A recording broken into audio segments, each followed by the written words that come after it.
Cerita novel romantis. Gadis simpanan sang tuan. Bab 51. Awalnya malu-malu. Pagi menjelang siang, suasana di ibu kota kali ini tengah diguyur air hujan sejak semalam.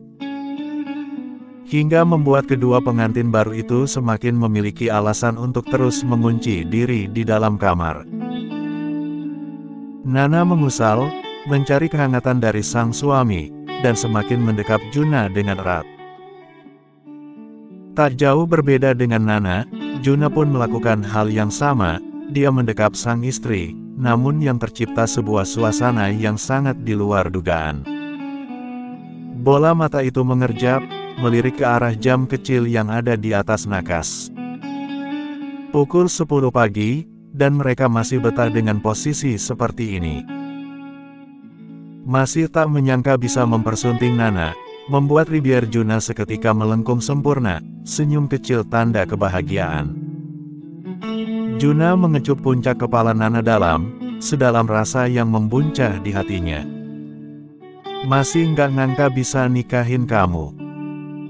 Gumam Juna pada dirinya sendiri, seketika dia ingat, pertemuan pertama mereka berdua.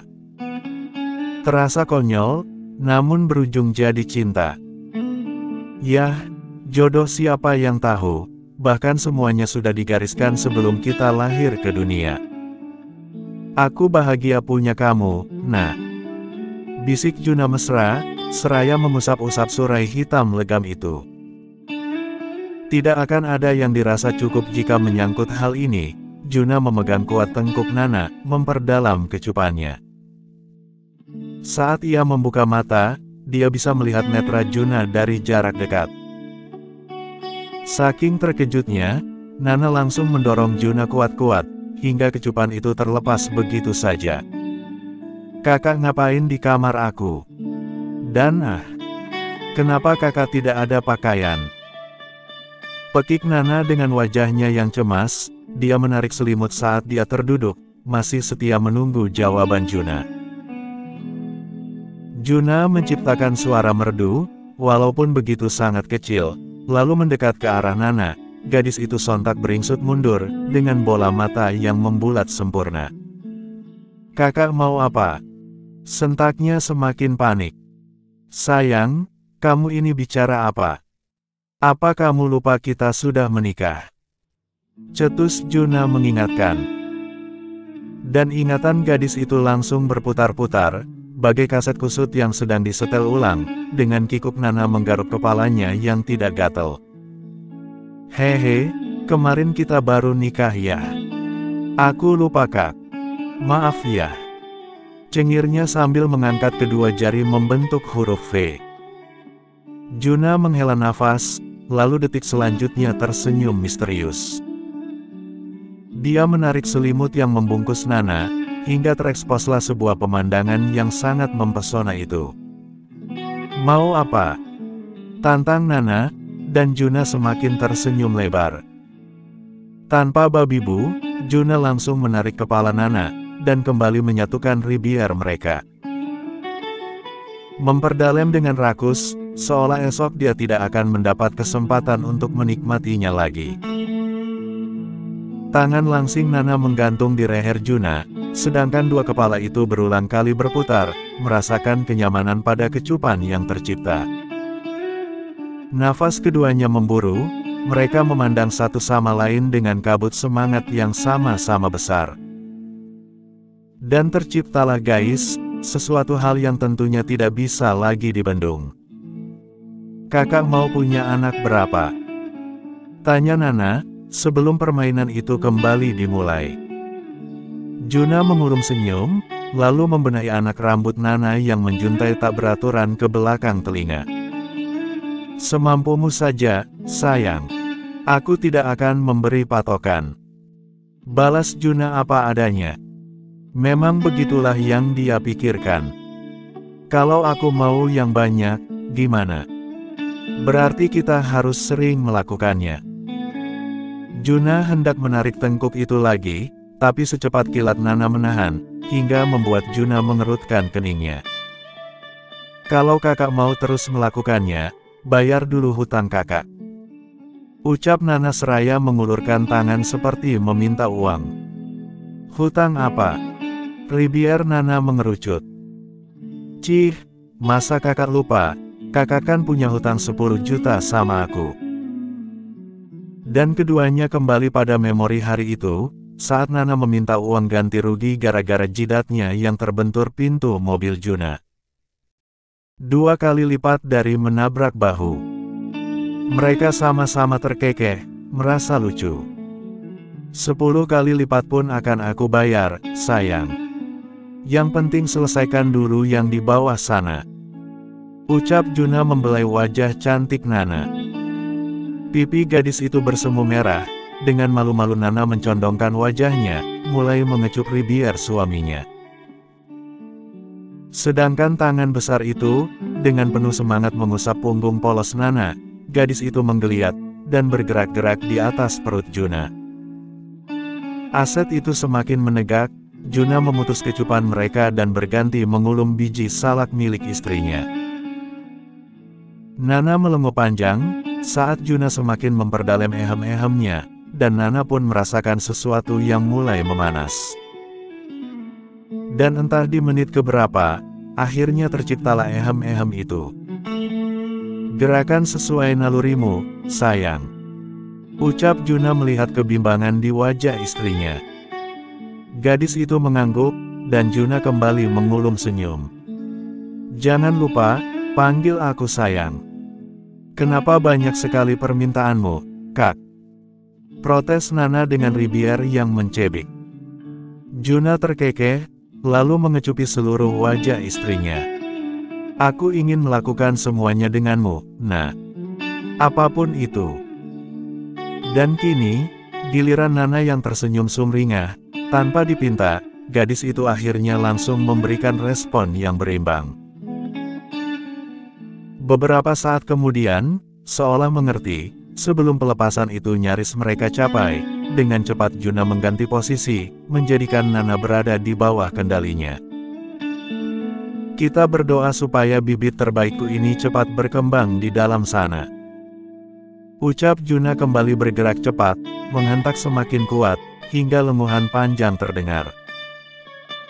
Juna mendapatkan pelepasan itu lebih dulu, sedangkan Nana masih bergerak kecil. Di rumah besar Papa Ardin. Di kamar 2 sejoli, terlihat Albert dan Cila baru saja keluar dari kamar mandi. Rambut keduanya sama-sama basah, setelah keramas dan mandi dengan air hangat. Albert mendekat, lalu mendekap badan ramping itu dari belakang. Tak pernah bosan, lelaki itu selalu menghirup aroma sang istri yang begitu memabukkan. Sayang, hari ini ada jadwal periksa kandungan kan?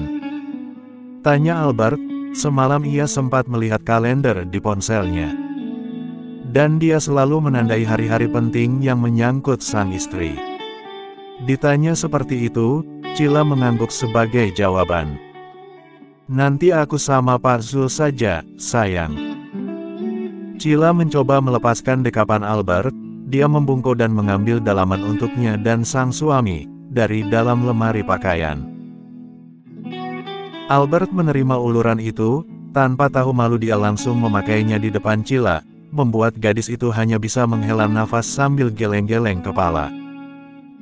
Nanti aku yang antar, kau ikut saja ke kantor ya.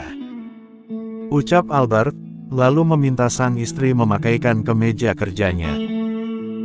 Patuh, bahkan dengan senang hati Cila memasangkan kemeja itu di badan tegap suaminya. Lelaki yang menjadi pusat hidupnya kini, dan nanti. Memangnya tidak apa-apa. Bukankah kakak ada rapat, nanti kalau aku mengacaukannya seperti waktu itu bagaimana? Kan Kak Juna sedang cuti, sayang, tangan Cila sibuk dengan kancing, sedangkan mulutnya tak berhenti bicara. Albert mengusap pipi mulus itu pelan, dan meninggalkan kecupan singkat di sana. Semuanya akan beres, tenang saja. Gadis itu mengulum senyum, lalu membalas kecupan pula di Ribier suaminya. Cila mendudukkan Albert yang sudah rapi dengan pakaiannya. Dia mengambil handuk kecil, lalu mengeringkan rambut suaminya yang basah. Sedangkan tangan Albert terulur, mengelus perut buncit itu. Keduanya sama-sama melempar senyum, lalu Albert membungkukkan kepala, untuk sekedar mengecup buah hatinya yang masih ada dalam perut Cila. Sehat-sehat anak Dedi.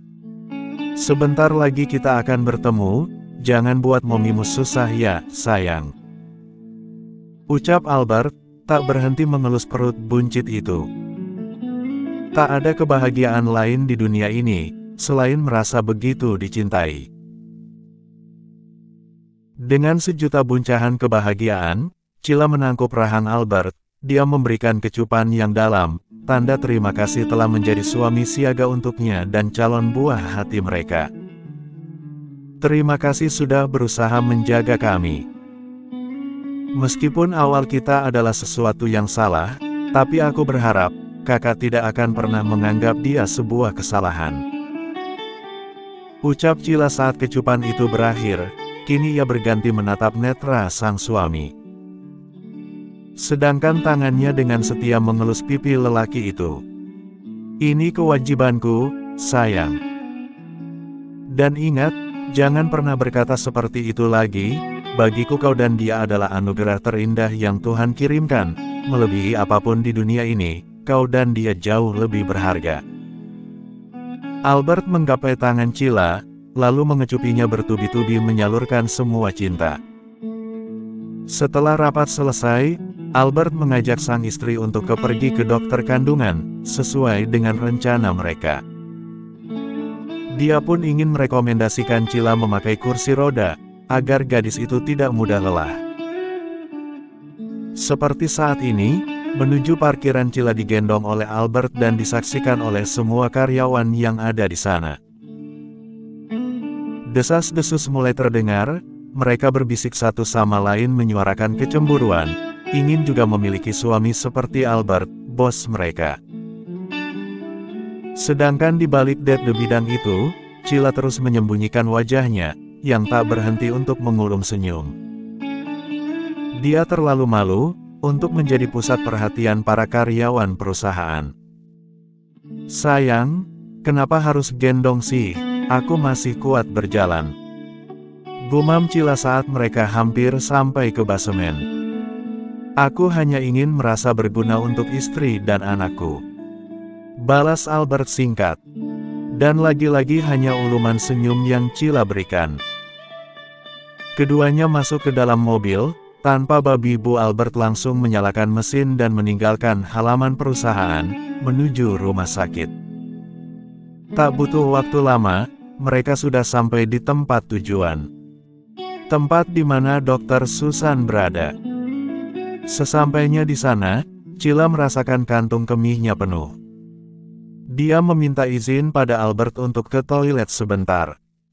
Sayang, aku ke toilet dulu ya. Pamit Cila, saat sabuk pengaman itu lepas dari dirinya. Aku antar ya. Tawar Albert, jujur ia selalu merasa tidak tenang, jika Cila pergi sendiri tanpa didampingi siapapun. Pelan, Cila menggeleng. Masa ke toilet harus ditemani, nanti apa kata orang-orang sayang? Aku akan baik-baik saja, sudah ya, sudah tidak tahan. Akhirnya mau tidak mau Albert melepas kepergian sang istri, gadis itu terlihat sudah hafal letak toilet, jadi ia tidak perlu mencari-cari. Cila merasakan kelegaan yang luar biasa, beberapa saat mengantri membuatnya harus menahan rasa tak nyaman itu, dan ketika hendak berlalu dari sana, tak sengaja ada seseorang yang menabrak bahunya, hingga dia sedikit oleng. Au! Bro! Cila jatuh ke dekapan Albert, dengan perasaan khawatir lelaki itu langsung memeriksa bahu Cila. Sayang, apa ada yang sakit? Tanya Albert cemas. Dia memang sengaja menyusul sang istri, takut terjadi sesuatu. Dan dugaannya benar. Cila menggeleng, dan Albert tidak percaya itu. Dia langsung mengecupi bahu Cila dengan sayang. Katakan kalau memang ini sakit, biar aku tuntut orang yang menabrakmu. Maafkan saya, Nona. Saya tidak sengaja. Ucap seorang wanita yang tak sengaja menyenggol bahu Cila. Wanita dengan kerudung panjang yang membungkus kepalanya. Posisi mereka tadi sedikit berdesakan, hingga membuat dia tidak melihat ibu hamil itu hendak keluar. Mata Albert memicing tajam ke arah wanita yang hampir saja mencelakai istrinya itu, membuat wanita itu menelan salivanya susah payah. Kak sudah, aku sudah tidak apa-apa. Cila mendekap erat lengan Albert sambil mengusap-usap bahu lelaki itu supaya tenang. Tahu, emosi Albert pasti langsung terpancing jika menyangkut tentang dirinya. Tapi dia hampir melukaimu dan anak kita, sayang. Cetus Albert masih tidak terima. Seandainya dia tidak datang, bagaimana nasib Cila? Sekali lagi, maafkan saya Tuan, Nona. Wanita itu terus menunduk dalam, merasa bersalah. Iya, Mbak. Aku juga tidak apa-apa, sahut Cila, ingin masalah ini cepat selesai. Tidak apa-apa, bagaimana? Bahumu pasti sakit, sayang. Bagaimana kalau sampai mengganggu perkembangan anak kita? Kak, yang sakit itu bahuku, tidak akan terjadi apapun dengan baby kita. Cila merasa akan semakin kacau kalau Albert masih ada di sana. Belum lagi, semua mata yang tengah memandang ke arahnya. Dengan tergesa, Cila menunduk untuk pamit, dan segera menarik lengan Albert untuk menjauh. Sedangkan lelaki itu tak berhenti untuk merutuk, masih tidak terima. Sayang, lain kali aku tidak akan membiarkanmu pergi sendiri. Tegas Albert saat mereka sudah sampai di depan ruangan Dr. Susan. Dan kali ini, Cila hanya mampu mengangguk pasrah atas semua kemauan suaminya. Dia tahu, Albert sedang berusaha melakukan yang terbaik untuknya, dan dia tidak akan terbebani oleh itu. Iya, sayang. Balas Cila dengan senyum mengembang. Kalau begitu kecup dulu, jurus pamungkas agar hatinya kembali tenang. Kap. Satu kecupan melandas di pipi kanan lelaki itu, mereka sama sekali tak peduli dengan seluruh mata yang memandang, mereka semua bagai manekin hidup di mata Cila dan Albert. Dengan saling mengulum senyum, keduanya masuk ke dalam ruang pemeriksaan. Seperti biasa, Cila diminta untuk berbaring, sedangkan Albert dengan setia berdiri di samping berangkar, dengan menggenggam tangan istrinya. Kini mereka tengah melakukan USG. Dok, apa kita sudah bisa melihat jenis kelamin bayinya?